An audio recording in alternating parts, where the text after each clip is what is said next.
Seorang asisten rumah tangga berinisial IR mencuri jam tangan Patek Philippe milik majikannya di Jakarta Selatan. Adapun jam tangan mewah senilai 3 miliar rupiah itu hanya dijual seharga 550 juta rupiah oleh pelaku.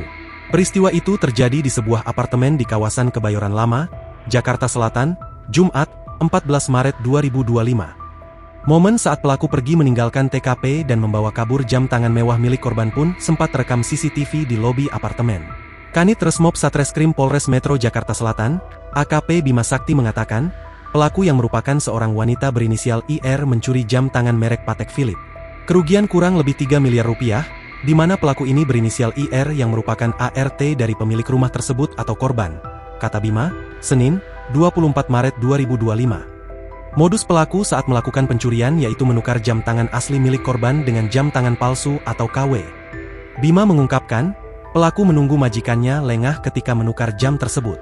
Korban juga sempat tidak menyadari jam tangan mewahnya telah ditukar.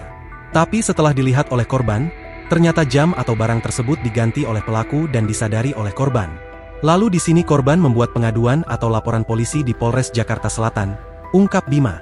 Tak lama berselang 3 hari setelah korban melapor, polisi akhirnya berhasil menangkap IR yang melarikan diri ke Surabaya, Jawa Timur. Pelaku ditangkap di Stasiun Gubeng, Surabaya pada 18 Maret 2025, ujar Kanit Resmob. Saat ini, pelaku IR telah ditetapkan sebagai tersangka dan dijerat pasal 363 KUHP dengan ancaman hukuman 7 tahun penjara. Download Tribun X sekarang, menghadirkan lokal menjadi Indonesia.